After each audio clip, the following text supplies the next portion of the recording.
A tolice de olhar para trás ao fugir de Sodoma. Sermão 2, por Jonathan Edwards. Lembrai-vos da mulher de Ló. Lucas 27, 32. A doutrina que retirei dessas palavras foi: não devemos olhar para trás ao fugir de Sodoma. Tendo confirmado essa doutrina com diversos argumentos, viemos à sua aplicação como forma de alerta aos pecadores em seu estado natural, e em especial àqueles que estão sendo despertados e convencidos do miserável estado em que se encontram e desejam escapar da ira vindoura. Como forma de reforçar este alerta, permitam-me implorar a todos que estão neste estado para que considerem as coisas diversas que passo a mencionar. Número 1. A destruição que os ameaça é infinitamente mais temível que a destruição da Sodoma real, da qual Ló escapou.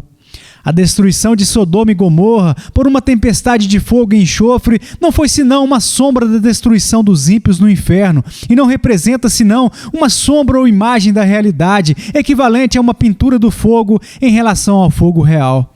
A miséria do inferno é apresentada por uma variedade de sombras e imagens na Escritura, como a escuridão das trevas, um verme que nunca morre, uma fornalha ardente, um lago de fogo e enxofre, o tormento do vale do filho de Enom, uma tempestade de fogo e enxofre. A razão de se usar tantas alegorias é porque nenhuma delas é suficiente. O que todas fazem é apenas representar a verdade de modo parcial e muito imperfeito, portanto, Deus faz uso de muitas delas. Vocês têm, portanto, muito mais necessidade de escapar apressadamente e de não olhar para o que está atrás do que tinha Ló e sua esposa quando fugiam de Sodoma. Isto porque estão a todo dia e momento em perigo de uma terrível tempestade, 1000 vezes pior sobre suas cabeças do que aquela que veio sobre Sodoma, quando o Senhor fez chover sobre ela fogo e enxofre de sua parte dos céus. Portanto, será tolice muito maior se olharem para trás do que foi para a mulher de Ló. Número 2. A destruição que os ameaça não é apenas maior que a da Sodoma real, mas é maior que a destruição eterna que abateu os habitantes de Sodoma. Pois não importa o quanto se achem bons, pois continuam sem arrependimento sob o glorioso Evangelho, pecam e provocam a Deus muito mais, e têm sobre si maior culpa do que os habitantes de Sodoma, mesmo que aos seus olhos e talvez aos dos outros pareçam criaturas bastante inofensivas. Mateus 10, 15. Em verdade vos digo que menos rigor haverá para Sodoma e Gomorra no dia do juízo do que para aquela cidade. Número 3. Enquanto estavam olhando para trás, multidões foram repentinamente tragadas e abatidas pela tempestade de ira. A ira de Deus não se demorou enquanto eles demoravam. Não esperou um momento sequer para que se virassem e fugissem, mas os abateu e acabaram-lhe as esperanças. Quando a mulher de Ló olhou para trás, foi imediatamente destruída. Deus já havia exercido paciência para com ela antes. Quando hesitou na retirada, os anjos a pressionaram e com seu esposo e filhas para que se apressassem. E não apenas isso, mas quando eles também se atrasaram, os anjos a agarraram e a retiraram da cidade, sendo-lhe o Senhor misericordioso. Mas agora, quando, apesar dessa misericórdia e dos avisos que lhe haviam sido dados, ela olhou para trás, Deus não mais teve paciência, mas de imediato a executou. Agora, Deus de modo semelhante lhes tem sido misericordioso. Vocês no passado hesitaram, foram avisados pelo anjo do perigo que corriam e foram apertados para que se apressassem e fugissem. Ainda assim, adiaram a fuga. E agora, enfim, Deus, por assim dizer, se encarregou de vocês pelas convicções de seu espírito para retirá-los de Sodoma. Portanto, lembrem-se da mulher de Ló. Se agora, depois de tudo, olharem para trás, depois de Deus lhes mostrar tanta misericórdia, terão razão para temer que Ele repentinamente os destruirá. Multidões, enquanto olhavam para trás e adiavam por mais um tempo, nunca tiveram outra oportunidade. Foram repentinamente destruídas e sem possibilidade de remédio. Número 4. Se vocês olharem para trás e viverem muitos anos depois disso, há grande perigo de que jamais vão adiante. O único modo de buscar a salvação é esforçando-se por ela com toda a sua força e ainda olhar e seguir em frente, sem jamais parar ou diminuir o passo. Quando a mulher de Ló parou em sua fuga e deteve-se a fim de olhar, o seu castigo foi que lá ficasse para sempre. Jamais foi a outro lugar, nem nunca saiu dali. Mas lá permaneceu como uma estátua de sal, um duradouro pilar e monumento de ira por sua tolice e impiedade. Assim acontece com frequência aos hesitantes, embora continuem a viver por tempo considerável depois disso. Quando olham para trás, após terem sofrido tanto por sua salvação, perdem tudo e colocam-se em larga desvantagem, apagando o Espírito de Deus e perdendo suas convicções, terrivelmente endurecem seus corações e entorpecem suas almas.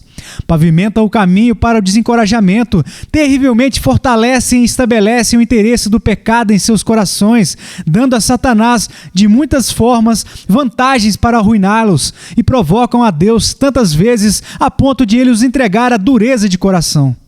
Quando vêm a olhar para trás, suas almas já estão mortas e endurecidas como o corpo da mulher de Ló.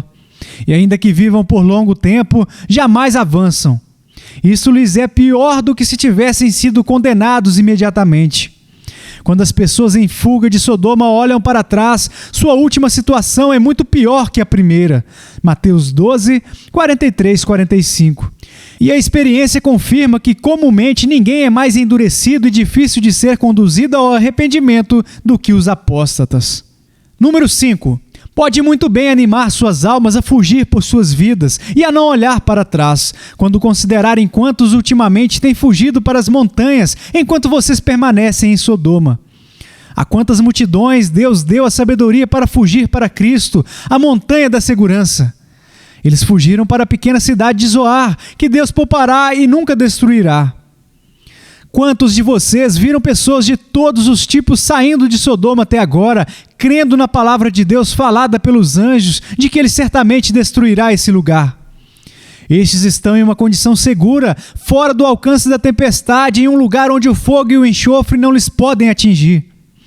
Mas vocês permanecem nessa cidade maldita, em meio a esta sociedade amaldiçoada.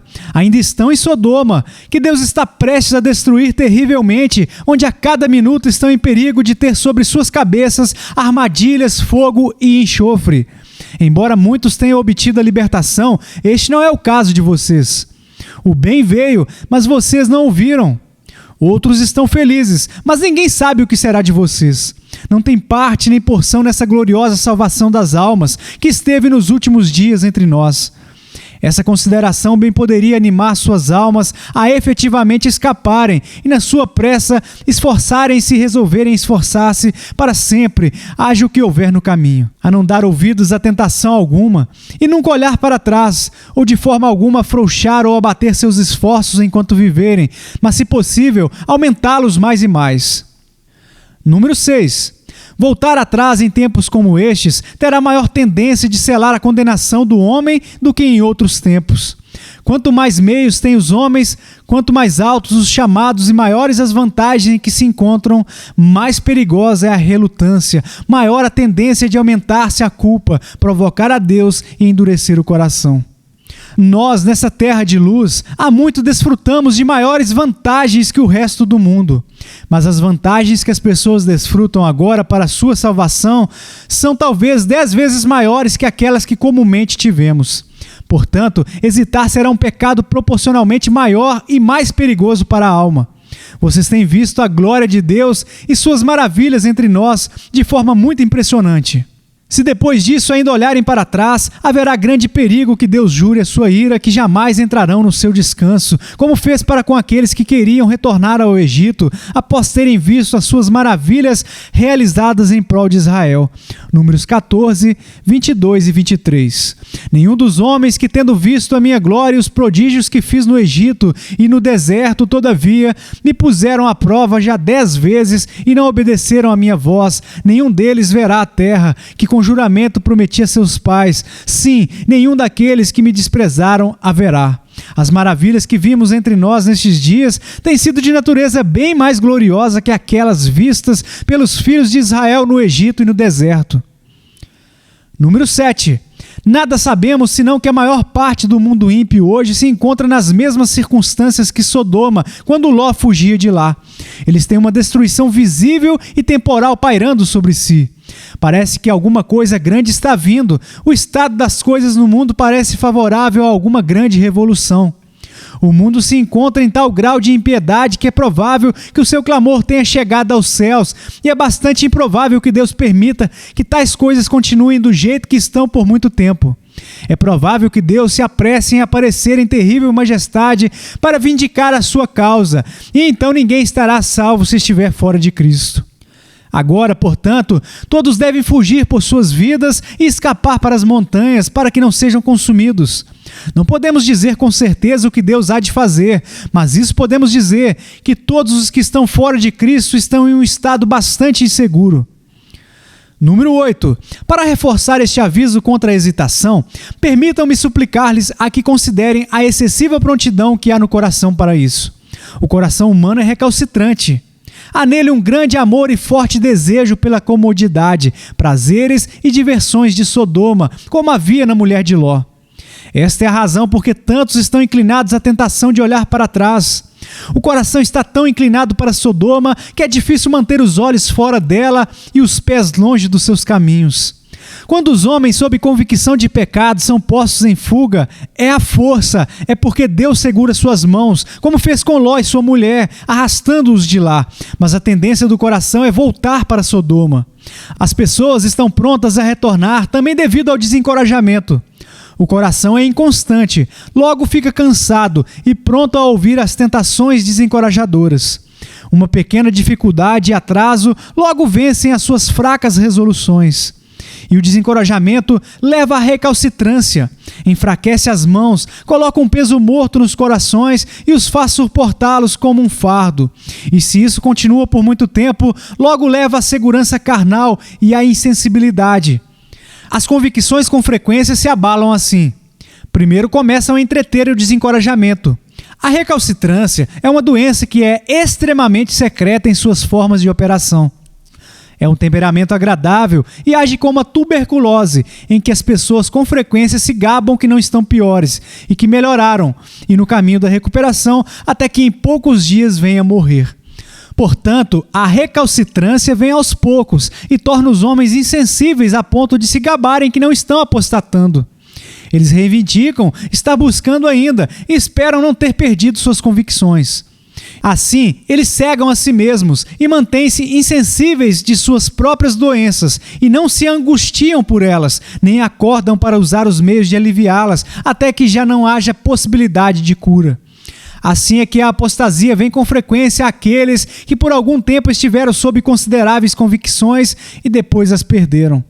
Que a consideração deste perigo os mova a terem maior cuidado e diligência para guardarem os corações e vigiarem em constante oração contra a apostasia.